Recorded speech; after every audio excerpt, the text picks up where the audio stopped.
Hi, I'm Spencer Campbell of Gila RPGs. I wanted to take a couple of minutes here to go over a brief changelog of what's coming with the Light Beacon Edition. So, if you're a fan of Light, you're probably wondering what's new or changed or improved with this. Or if you're not familiar with Light, you're probably wondering what is this Light Beacon Edition? Light Beacon Edition is what I consider the definitive version of Light, which is my rules light love letter to Destiny using the Lumen system or an early version of the Lumen system. The Beacon Edition is, like I said, the definitive version. So, what can you expect in the Beacon Edition if you've played previous Light or checked out some of the earlier season passes and things like that? Well, first things first is it combines the rules of the core game plus most of the modules from the season passes all into one book. So now it's all sort of synthesized together in a cohesive package rather than being scattered all over the place. You have everything that you need to play Light in one place.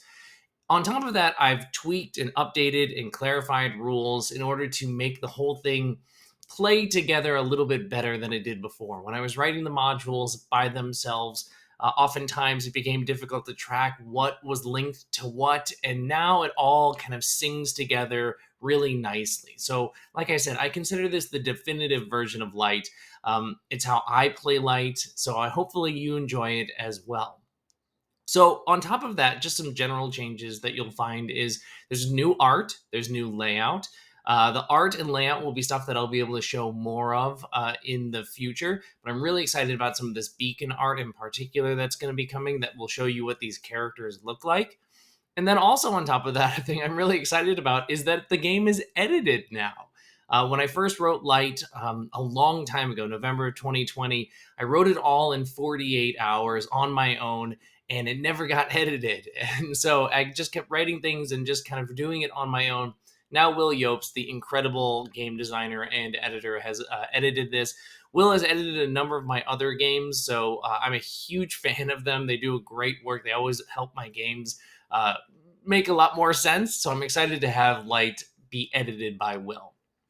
Some other changes that are maybe more relevant to you if you care about like rules changes. Let's talk about characters. Let's talk about the beacons in the Beacon Edition.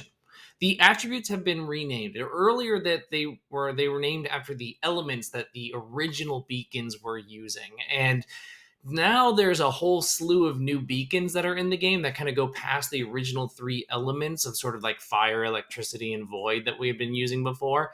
And so I've renamed the attributes. The attributes are now force, flow, and focus, representing strength, speed, and sort of that slow, patient approach. Um, Fans of Gila RPGs might recognize that those are the attributes that I had intended to use for Frame back a long time ago. Now I finally get to use them here in Light Beacon Edition. I think they just make more sense, especially given the next thing that we're going to talk about, the 6 classes. There are 6 beacon types in this version of Light.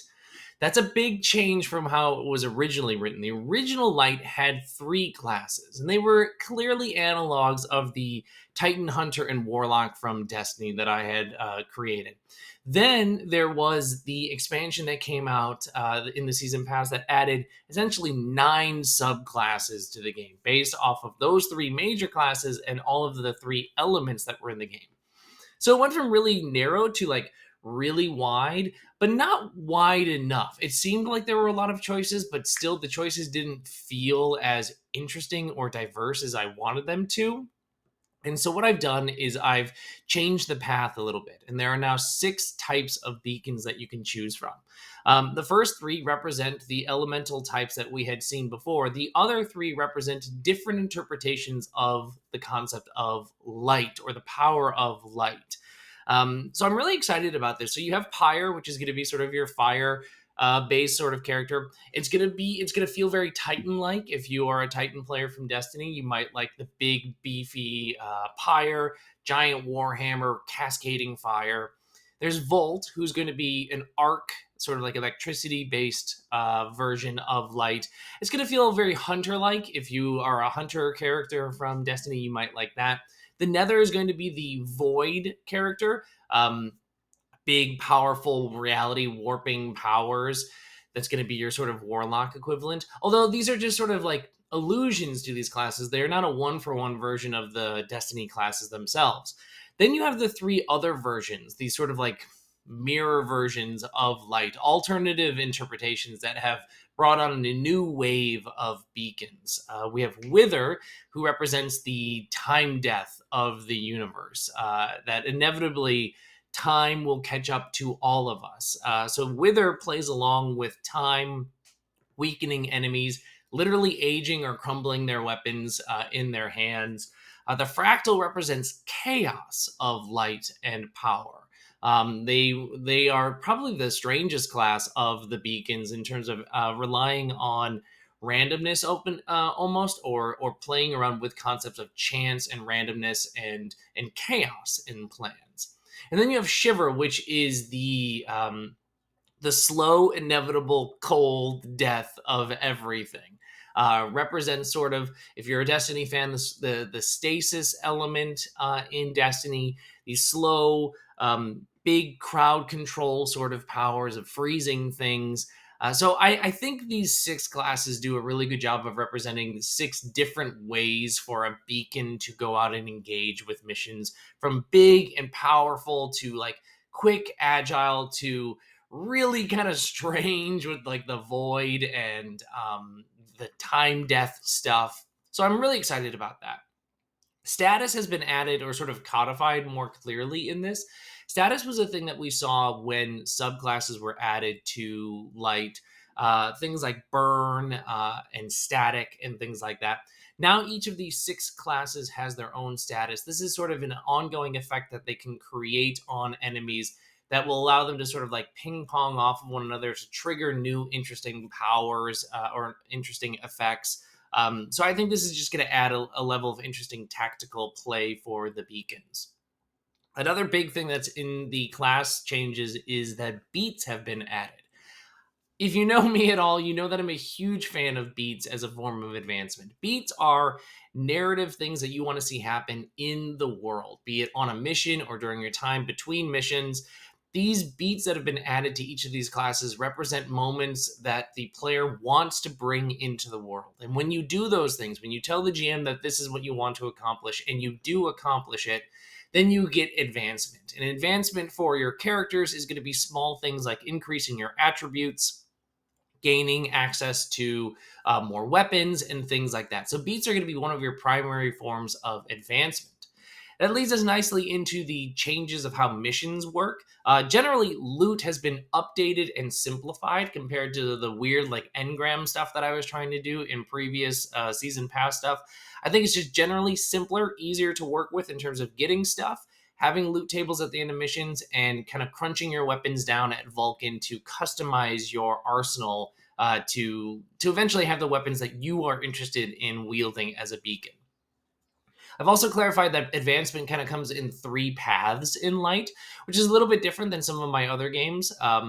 There's multiple ways that your character can become bigger, more powerful, or just more interesting in terms of what they can do. Beats, like I said, will get you the advancements that will do things like increasing your attributes, your health, your light, and things like that. Loot is going to be sort of your own path of advancement as you find and curate the weapons that are going to be that fit your play style. And then there's going to be the factions as well. The factions were in the original game and they come back here in the Beacon Edition. And gaining boons from factions is going to be an important thing for your group's advancement as opposed to individual advancement. The last change that I want to highlight here as we kind of wrap up what is coming new or changed in the Beacon Edition is a change in how enemies work. All five factions that I've written so far are in this version of the rulebook. That includes the Nove, who were the sort of like weird star drinker faction that was added as a season pass thing. I've also changed this the factions from the original version. They have both changed in terms of flavor and mechanics a little bit to deviate a little bit more from like the Destiny clone that they had been to something that's a little bit more my own. So I'm excited for you to see that stuff. But the thing that I want to highlight is that the faction effect is a new thing that each of these enemies has. So enemies have their usual thing where they have health and harm in the moves that they do.